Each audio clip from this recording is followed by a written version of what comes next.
ఇంకో interesting segment ఏదన్నా ఉంది అంటే మహబూబ్ నగర్ అని చెప్పాలా. ఇక్కడ కూడా ఫైట్ అయితే రసవత్తరంగా ఉన్నటువంటి నేపథ్యం ఉంది. ఇక్కడ మొత్తం ఈ కాన్స్టిట్యున్సీకి సంబంధించి ఇప్పటికి కూడా జోరుగా బెట్టింగ్లు జరుగుతున్నాయి. ఇక్కడ అయితే ఆ ఫైట్ చెప్పడం చాలా టిపికల్ అన్నటువంటి మాట జరుగుతుంది. ఇక్కడ 7కు 7 మంది ఎమ్మెల్యేలు కాంగ్రెస్ పార్టీకి ఉన్నారు. కాంగ్రెస్ బలం చెప్తున్న 7కి 7 మంది ఎమ్మెల్యేలు కాంగ్రెస్ పార్టీ ఉన్నారు. సీఎం రేవంత్ కూడా ఈ పార్లమెంట్ సంబంధించినటువంటి వ్యక్తి. ఈ సెగ్మెంట్ కొడంగల్ వచ్చేసి సీఎం కాన్స్టిట్యున్సీ, అది కూడా ఈ మహబూబ్ నగర్లోనే ఉంది.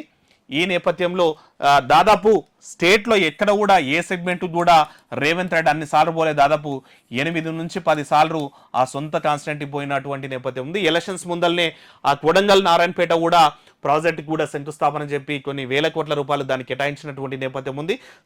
ఇది తన ప్రెస్టీజియస్ సెగ్మెంట్ ఏదైనా ఉంది రేవంత్ రెడ్డి కంటే, సీఎం రేవంత్ రెడ్డికి ప్రెస్టీజియస్ సెగ్మెంట్ ఏదైనా ఉంది అంటే మాత్రం ఇది వచ్చేసి మహబూబ్ నగర్ అని చెప్పాలి. ఎందుకంటే ఇంకోటి ఏంటంటే అక్కడ ఒక lady, dynamic lady, fire brand DK Aruna తనకు ఆపోనెంట్గా రేవంత్కు తర్వాత ఇక డీకే అర్ణకు పచ్చగడ్డ వేస్తే కూడా బగ్గుమంటది, అట్లాంటిది ఉంటుంది. ఇక్కడ కాంగ్రెస్ పార్టీ నుంచి వంశీచందర్ రెడ్డి, ఇంకోటి ఏంటంటే ఈవెన్ డీకే అర్ణకి వంశీచందర్కి కూడా పడనటువంటి నేపథ్యం ఉంది గతంలో చేసుకున్నటువంటి ఆరోపణలు తర్వాత కామెంట్స్ వల్ల. ఇక్కడ అందరికంటే ముందు ప్రకటించింది కూడా మహబూబ్ నగర్ సంబంధించినటువంటి సీటే కాంగ్రెస్ పార్టీ వంశీచందర్కి ఇచ్చి ఆయన ఫస్ట్ నుంచి కూడా గ్రౌండ్లో తిరిగిండు. ఇక ఈ సీట్లో అయితే లాస్ట్ మినిట్ వరకు కూడా ఫైట్ అయితే నెక్ టు నెక్ జరిగింది.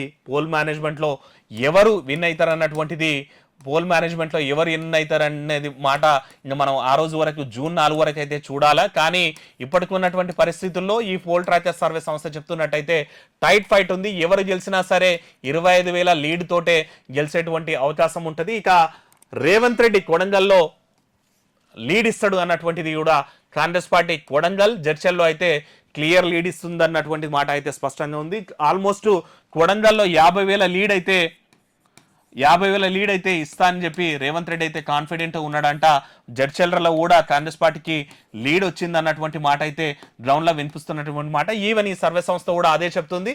మిగిలిన నారాయణపేట, తర్వాత మహబూబ్ నగర్, తర్వాత దేవరకద్ర, మక్తల్, షాద్నగర్లో అయితే మిగిలిన 5 స్థానాలు అయితే బీజేపీకి గట్టి ఓట్లు పడ్డాయన్నటువంటి నేపథ్యం ఉంది. ఇక మహబూబ్ నగర్లో ముస్లిం ఓటు బ్యాంకు ఉన్నప్పటికీ అక్కడ బీజేపీకే లీడ్ వచ్చే అవకాశాలు ఉన్నాయన్నటువంటిది కూడా గ్రౌండ్లో ఉన్నటువంటి చెప్తున్నటువంటి డాటా. ఈవెన్ ఇక్కడ ఈ పోల్ సర్వే సంస్థ చెప్పినటువంటి కూడా సర్వే సంస్థ చెప్తున్నటువంటి మాట కూడా.